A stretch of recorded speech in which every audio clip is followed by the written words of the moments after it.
In nomine Patris et Filii Spiritus Sancti. Amen. Today's Holy Mass and its infinite offering of grace was requested for the priests who have been unjustly canceled, that they will have their faculties restored, in a special way for Bev De Soto in her work to restore the Latin Mass in Charlotte and elsewhere. During our meditation today, we'll focus on the wisdom of the greatest American bishop ever, Fulton Sheen, upon Obama's war on religion, and worst of all, the hierarchy in the Catholic Church's war on Catholics. This truly is an eternally important meditation because, as Fulton Sheen said, the refusal to take sides, you can't just sit on the sidelines, the refusal to take sides on great moral issues is itself a decision. It is a silent acquiescence to evil, a silent acquiescence to evil. And silencing the face of evil is evil itself. We've heard that so many ways, so many times, from so many people in the church, outside the church, over the millennia. In our time and place, we rarely can see the attack on our freedom of religion from outside the church, but sadly also inside the church. And this attack has been made because, as Sheen said, many souls fail to find God because they want a religion which will remake society without remaking themselves. The people who want to make a religion which will remake society are liberals. And as Sheen said, this is Sheen, this isn't me. If it sounds like me, maybe I sound like it.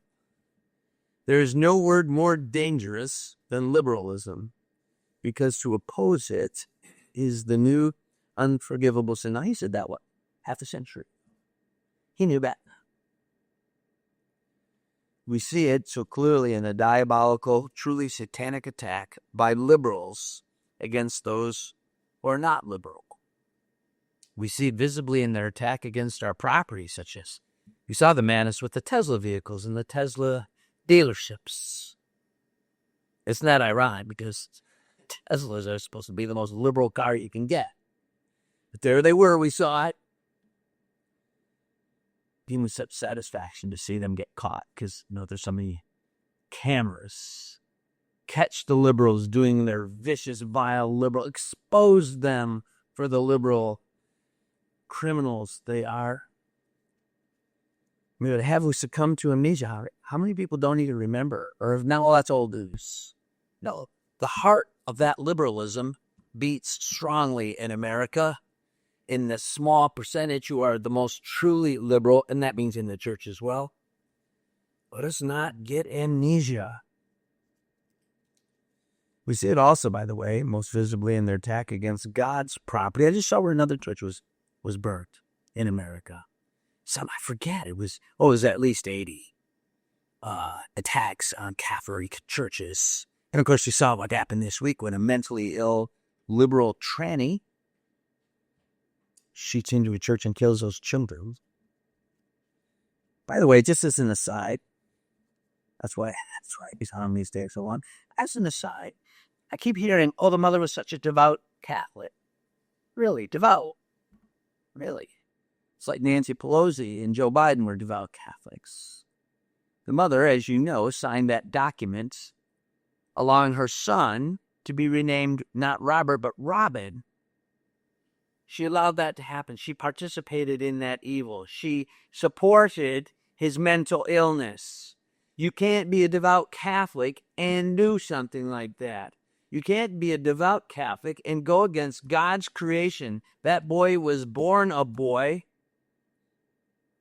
You can't change it. Don't tell me you're a devout Catholic. You're not.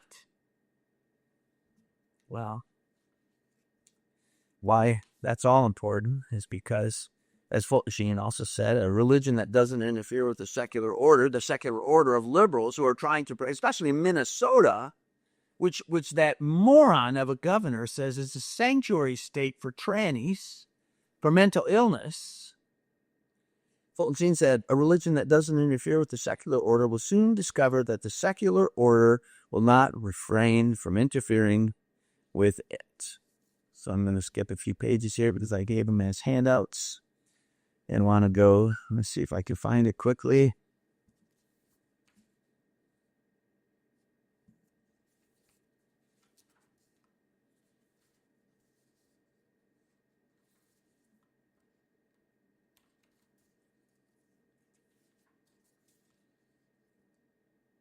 Can we go? I just saw a meme put out by none other than President Trump himself saying, "You soon will have revealed to it. It's unstoppable." But he left it at that. He left us hang. But soon things will be revealed. You soon will see. And there's no stopping the revelation. Glory be to God. I think he's going to expose and start arresting the deep state and hopefully some of the deep church bishops who were complicit in the criminality at our borders and the trafficking of children. All the liberals, Democrats, supposed to go hand in hand. Well, here we go. I don't need to tell you how the fraudulent Catholic bishops have almost merged with and certainly walk hand in hand with Democrats. And if you needed any more proof of that, that communion is diabolical. We just got proof handed to us on a silver platter, in case you didn't see, from none other than Pope Leo XIV. Have you seen the quote? Oh, fasten your seatbelts. You can't be Catholic and pro-abortion. Pope Leo firmly rejected the false notion of Catholic politicians saying they are personally pro-life, but voting for abortion. He said there's no division within the personality of a public figure. There's not one side the politician, and on the other side, the Christian. Rather, there is a politician who, under the gaze of God and of his conscience, lives out his commitments and his responsibilities in a Christian manner, which isn't that exactly what Fulton Sheen said about a religion that doesn't interfere with the secular order will soon find the secular order will not refrain from interfering with it. So, like he said, you cannot be, where to go? You cannot be Catholic and pro-abortion.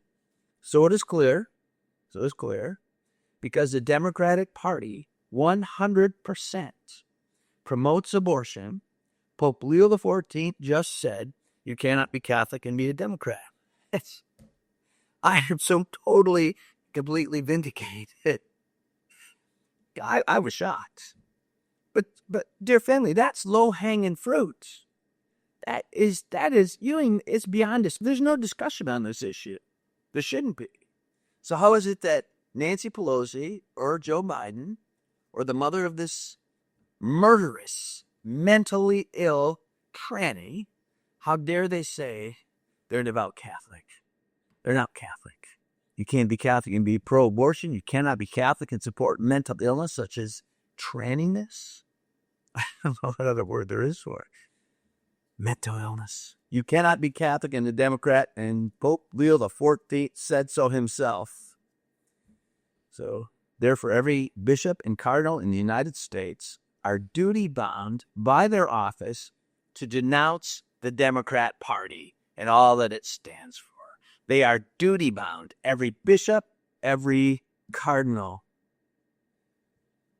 And if they don't, they can burn in hell by their own choice, as you've heard me say so many times. Let us work to keep our faith, because if Trump is successful and he exposes the deep state and thus, as it flows, exposes the deep church, we don't want to have our faith shaken. So we need to double down, triple down on our lives of faith so that we'll not be shaken, and our faith will stand strong when the exposure reveals the extent of the rot in the DC swamp and the extent of the rot in the church swamp. In nomine Patris et Filii et Spiritus Sancti.